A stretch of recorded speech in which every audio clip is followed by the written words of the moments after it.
Just a quick question. Is Andy Street involved in your organisation?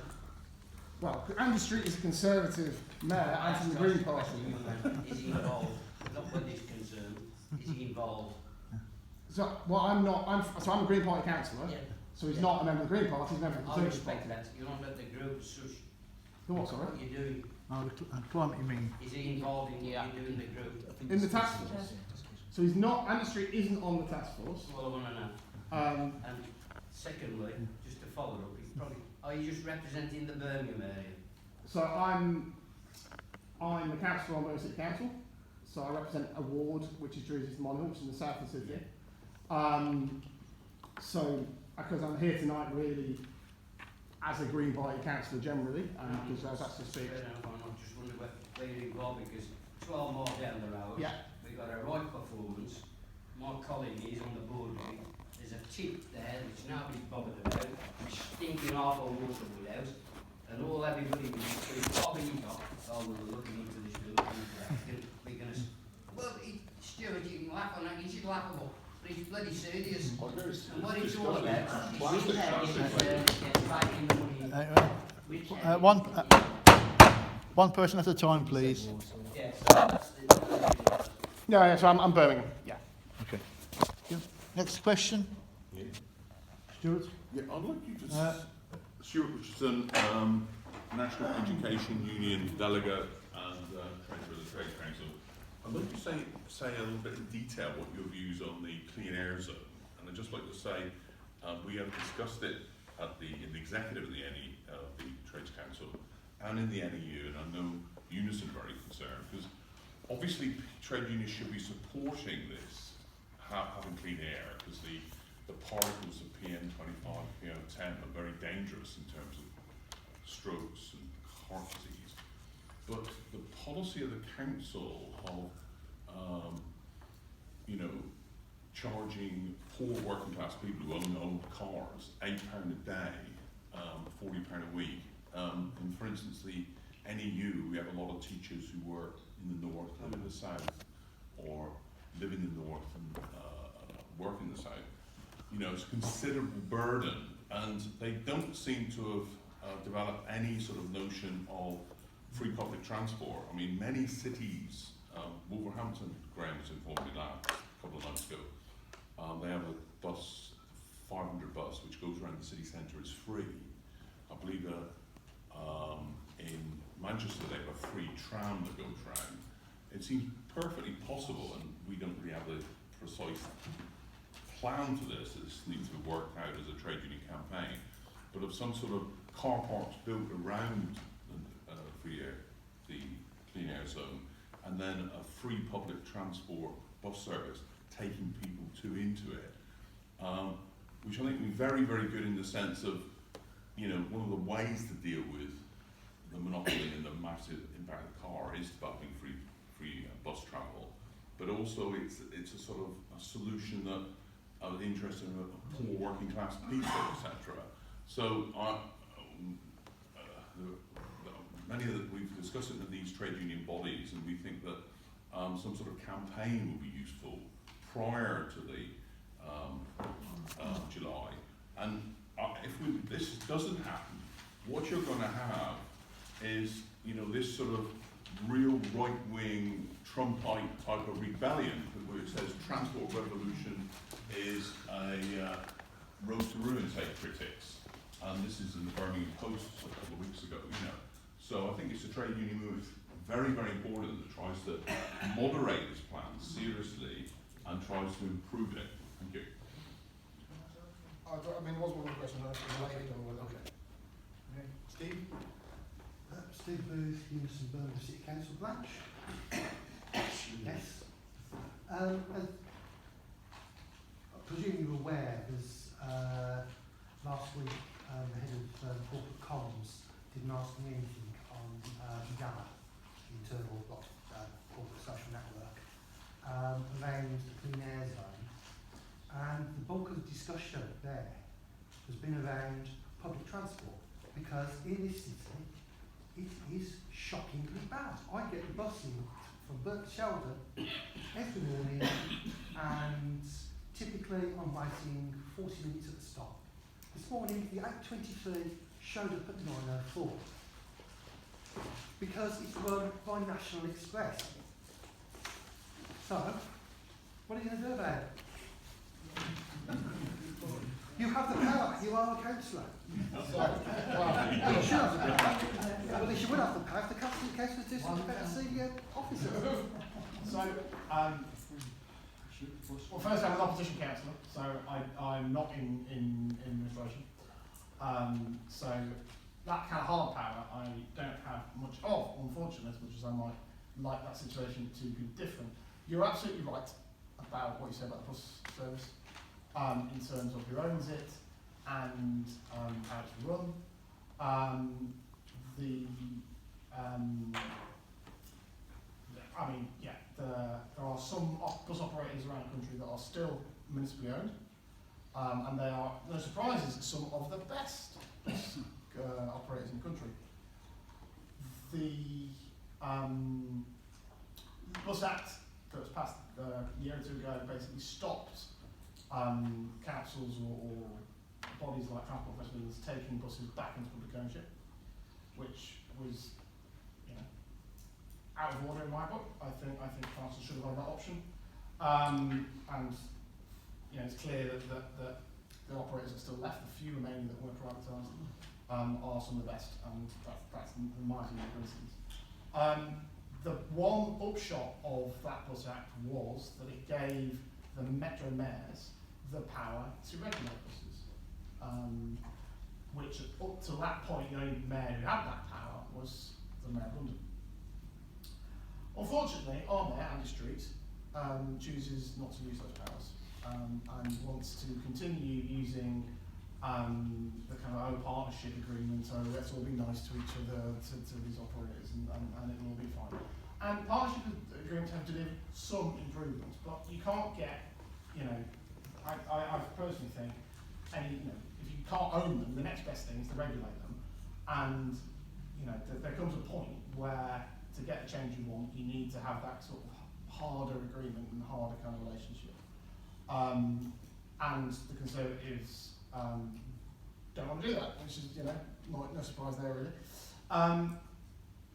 At the launch of the Birmingham Transport Plan,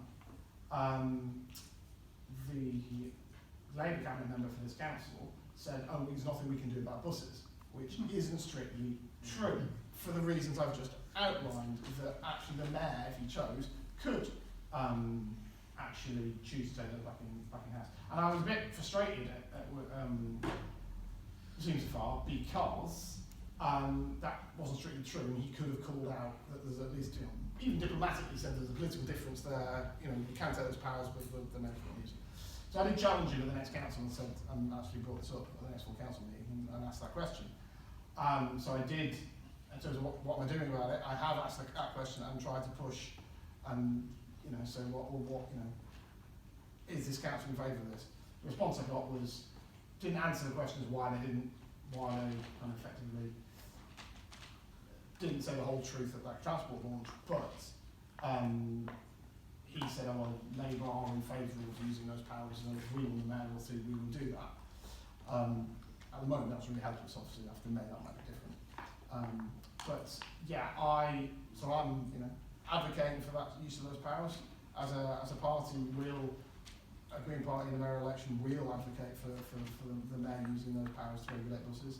And it is really important, something it needs to do. If, you know, I was running the council, I'd advocate probably more strongly against the mayor and try and push him to use those powers. You know, it's not a great situation to be in, and if to get the change you want quickly, you've got to use those sorts of powers, and the service we've got isn't good enough to get the shifts to public transport that we need to get, to encourage more people to use them, you know, and for people who don't have a choice, because actually this myth that everybody owns a car isn't true. Many people in my ward don't, so, you know, and they are reliant on the bus, so it's not, you know, and they're already shouldering the burden of low carbon transport because they're already having to get the bus because they can't afford a car. In terms of Stuart's point, so I kind of reluctantly, I'm in favour of the Clean Air Zone. And I say that because I'm well aware of the issues with how it was, and potentially how it might end up. The problem we have is that legally there's a requirement for the government and the council to get compliant in the shortest possible time. And the council's modelling was this was the best way of getting compliant in a short amount of time. If the council and government had taken action on air pollution much sooner and much further ago, we might not need this sort of measure. And that's kind of the issue. If you don't do something sooner when you can do it, you end up having to take worse action or action which is not as ideal later on because you're left with fewer options. Ideally we wouldn't do it, wouldn't do something like this, and something like a congestion charge also comes with problems, but is at least a bit more egalitarian in that everybody pays it, not just those with the oldest contributing cars and therefore the poorest. But we do need to clean up our own, we need to clean up fast. However, we also need the alternative, and one thing so far we haven't seen enough of from this council and from the mayor are those alternatives, and the sort of thing, the ideas that you outlined, Stuart, are very good. They're the sorts of things that we need to see to help people make that transition, and they're not there yet. And we need the money to do those, and we need the money to do those quickly. The council will probably say, oh, we didn't have time to put those in time to get compliant, and we haven't got the money to do them. But you know, there's also an element of choices as well, and what you choose to spend the money you have on. But yeah, we definitely need those alternatives. And I think free transport might sound kind of utopian, but actually I think at least in part that sort of thing needs to happen. And if you look at, it might sound utopian to give pensions free transport before we started doing that, and yet now it's an accepted part of daily life that pensioners have a free bus pass, and that allows those who are eligible the freedom to get out, to meet friends, to go out, and it's a fantastic social good as well as encouraging people to use a green transport option. So why can't we start rolling that out to more people and having that creative thinking? Absolutely. Yeah, that's right. Okay, two more people have indicated, and up there with the final two. Mike? Yeah, I mean, given the West Midlands conurbation that we have, I think it's obscene really that we do not have a 24-hour, 7 days a week bus service. Whether you're paying for it or not, the first thing is, if you're late at night, early in the morning or whatever, because of the nature of shift working and everything else, you've got to have a 24-hour, 7-day-a-week bus service. That's the first indication. The second one, as regards congestion charges, I'm a bit concerned that congestion charge falls on the individual, whereas the carbon energy companies are not really we're paying them actually, we're putting money into their profits, etc., etc. They're not paying for the pollution that they are causing, in a sense. So, I mean, I know that in the States now, various cities are taking them to court, so numerous others, with a view to billions of pounds worth of damages for the pollution that they have caused, the health problems that they have caused over the years. I don't know why Birmingham City Council, probably the largest council in Europe, is not actually doing that. So, I don't know where you stand on it, but that's where I stand. Okay. Richard? Richard? Okay. Yes, I'm very glad Julian was able to come because he is one of the few councillors that one can rely on this and many other issues. I don't look so happy about it because it's a really depressing prospect with us. No, but I suppose I'm taking the We've got compliment. 101 councillors and Useless. Yeah. we can number the ones on our side in single figures, but there we go. Okay, I mean, what the council will do about climate change and what in particular the task force will do remains to be seen. And it's very, I mean, there are very divergent interests on it, including powerful business interests whose interest is in basically how can we make money out of action on climate. But there are also, on the other side, it's very positive indeed that there are 2 representatives of the Youth Strikers for Climate. This is an extraordinary thing. And no other body of the council have they opened it up to people who actually want to oppose what the council's doing, you know. That's very positive. And it's also very good that there is one of the climate organisations, CAN WM, Climate Action Network WM, with a representative on the task force. There is, of course, the Green Party. I think there should be Friends of the Earth represented on it, and we should be pushing to open up that task force to other bodies, including this Trades Council, because it is a scandal that working class interests are absolutely central to the whole business of climate change action.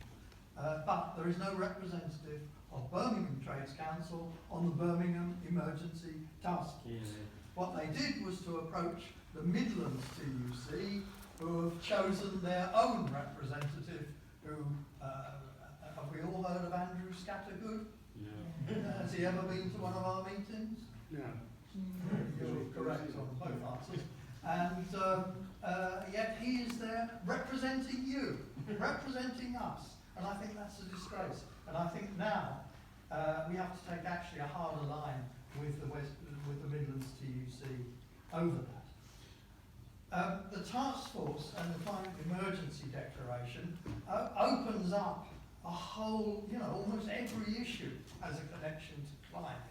And it opens up all these for us, so there are opportunities there. I'll just give you 1 or 2 examples. One is I've just come from my union meeting, the teachers' union, and we have just passed unanimously a proposal for climate change and action against climate change to be a central issue in what schools teach and learn about. That's quite right.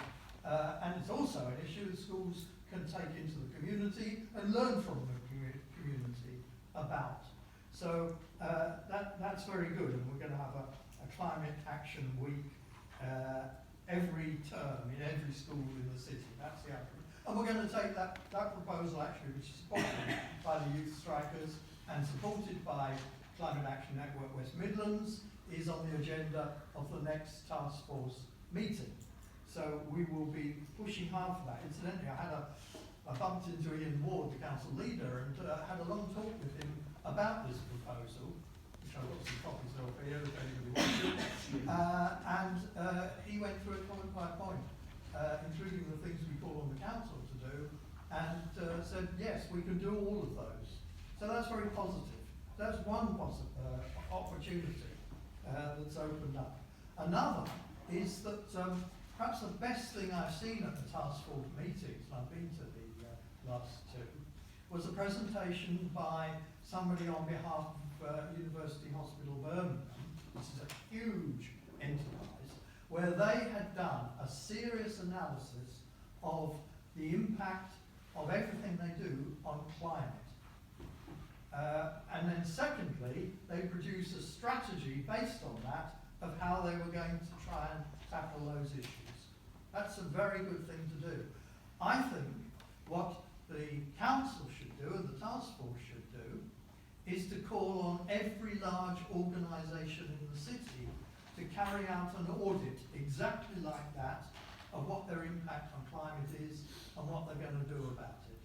Every big business, every big public body, everything from the railway station to supermarkets to this building. Again, I raised this with Ian Ward, and he said, well, yes, we could do that, and we could call them to representatives to a briefing meeting with somebody from the hospital to talk about what they've done, and then invite people to go away and do the same. So there are things that open up, which is very positive. I mean, another idea is, for example, retrofitting.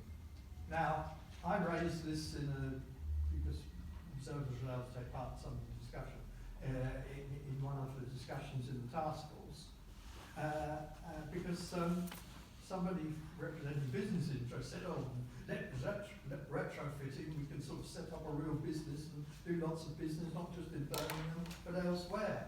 And I said, yeah, but what an ideal opportunity for the council to set up, perhaps in association with some other bodies, a social enterprise retrofitting organisation, which would have lots of job opportunities for young people, teaching them skills and the rest of it, and would retrofit and make houses more energy efficient, but save money because it wouldn't be going as profits to big providers. And just on the final thing, this clean air zone is an absolutely crucial question, but I do think if we're going to make a serious case for free buses or perhaps free transport, I'm rather in favour of opening up car parks at railway stations outside the middle ring area where people can park and then come in on trains. Well, we can discuss that. But what we need is more facts and figures and estimates of what is possible, what is needed, and as far as we can, what the costs might be and who should pay for it in order to put together a more credible case than simply a few slogans. Thank you. Yeah, no, well, thanks for both those contributions. I think what you've said about the polluter pays is absolutely right. And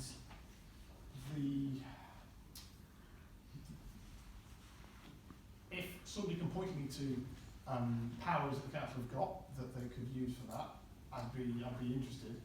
My understanding is that, well, basically councils are fairly powerless often in this country, the way that how their funding cut mostly, that's a big way that they've often been made powers, but also through just the amount of actual things they've got responsibility for, and the amount of regulatory or other powers they've got. They've actually not got loads.